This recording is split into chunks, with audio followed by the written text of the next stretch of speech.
Good morning students.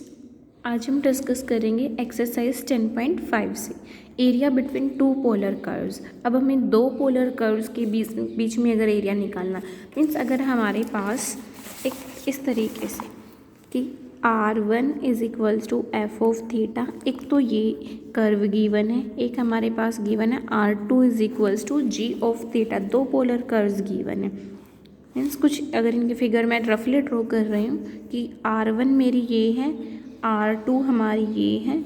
हम initial line से इस तरीके से कंसिडर करते हैं, दैट इज़ ये हमारी लाइन रिप्रेजेंट करती है थीटा इक्वल्स टू अल्फा को, और ये वाली लाइन हमारी रिप्रेजेंट करती है थीटा इक्वल्स टू बीटा को। तो इन दोनों कर्व्स R1 और R2 ने किस एरिया को बाउंड किया, दोनों का कॉमन रीज़न ये है। अब ये रीज़न कैसे निकालेंगे हम, रिक्वायर्ड एरिया किसके इक्वल आ जाएगा, इंटीग्रेशन। देखो थीटा हमारा कहाँ से कहाँ तक वेरी कर रहा है, अल्फा से बीटा तक, तो alpha two beta. Outer curve R1 square minus inner curve R2 square divided by 2 into D theta, ये हमारा फॉर्मूला बनेगा। अब यहाँ देखो R1 ये थी, R2 ये थी, थीटा अल्फा थीटा बीटा। तो इन दोनों कर्व्स ने जो एरिया कॉमन शेडेड किया है, बाउंड किया है, इस शेडेड रीजन का एरिया हमारे पास इक्वल आएगा integration from alpha two beta half of R1 square minus R2 square, जहाँ पे आउटर माइनस इनर कर्व्स लिखे हुए हैं। अब हम एग्जाम्पल डिस्कस करेंगे एक्सरसाइज से। एग्जाम्पल देखो, show that area of the region included between the cardioid R is equals to a into 1 plus cos theta and R is equals to a into 1 minus cos theta is a square by 2 into 3 pi by 8। हमें show करना है कि इन दोनों cardioid ने जिस reason को include किया है उसका एरिया हमारा इतना आ जाए। और हमने कार्डियोइड्स की ट्रेसिंग पहले ही की हुई है, तो जैसे ये वाली फिगर अगर हमारी हम कंसिडर करते तो ये तो हमारी रिप्रेजेंट करेगी R is equals to A into 1 plus cos theta वाले कार्डियोइड को, और ये वाली कर्व हमारी होगी R is equals to A into 1 minus cos theta वाले कार्डियोइड की। अब इन दोनों के अंदर अगर हम देखें तो दोनों ने जो कॉमन रीजन कवर किया है ये वाला है, और हमारी कर्व्स ओरिजिन के अबाउट और परपेंडिकुलर लाइन के अबाउट सिमेट्रिकल थी।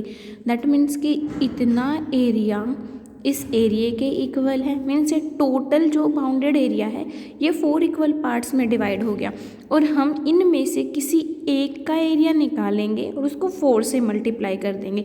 बट अब एरिया निकालने के लिए हमें थीटा की लिमिट्स भी चाहिए, थीटा की लिमिट्स। अब थीटा की जब वैल्यू निकालनी तो हमें जब आर की दो वैल्यूज़ गिवन है, दो कर्व्स गिवन है, तो इन दोनों को इक्वेट कर देंगे, क्योंकि ये दोनों कर्व्स एक दूसरे को इंटरसेक्ट जरूर कर रहे हैं, इंटरसेक्ट करेंगे तो इनको इक्वेट किया, यहाँ से हमारा कोस थीटा 0 के इक्वल आ गया। अब कोस थीटा 0 कब होता है, प्लस माइनस पाई बाई 2 पे, तो यहाँ थीटा की वैल्यू माइनस पाई बाई 2 से पाई बाई 2 आ गया, means theta minus pi by 2 और पाई बाई 2।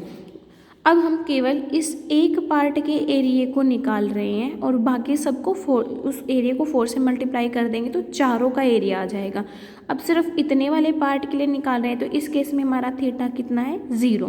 तो थीटा हमारा कहाँ से कहाँ तक वेरी करेगा, 0 से पाई बाई 2। अब इसने देखो लिखा भी इसको इसी तरीके से, required area common between two cardioids is, पहले तो ये इस पूरे को लेगा, इसका 2 टाइम्स करेगा, 2 टाइम्स एरिया OMPNO कंप्लीट। उसके बाद इसने क्या किया, इस OMPNO को भी ट्वाइस कर दिया। मतलब देखो अगर हम इसको लिखना चाहें तो 2 एज इट इज़, OMPNO की जगह 2, और इसने सिर्फ लिख दिया OMPO, एरिया ऑफ OMPO। तो ये 2 2 ज़ा 4, इसलिए यहाँ पे हमारा 4 आ गया, 4 टाइम्स एरिया ऑफ OMPO।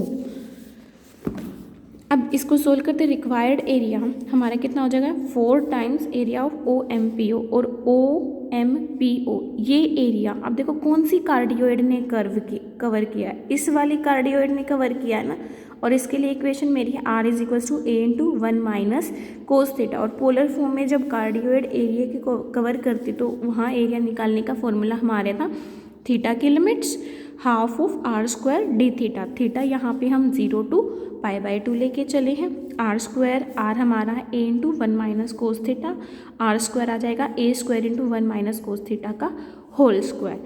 अब इस होल स्क्वायर को सोल्व करेंगे, इसके बाद इंटीग्रेट करेंगे, इंटीग्रेशन के बाद हमारा जो फाइनल आंसर ये आ जाएगा और यही हमें प्रूव करना था।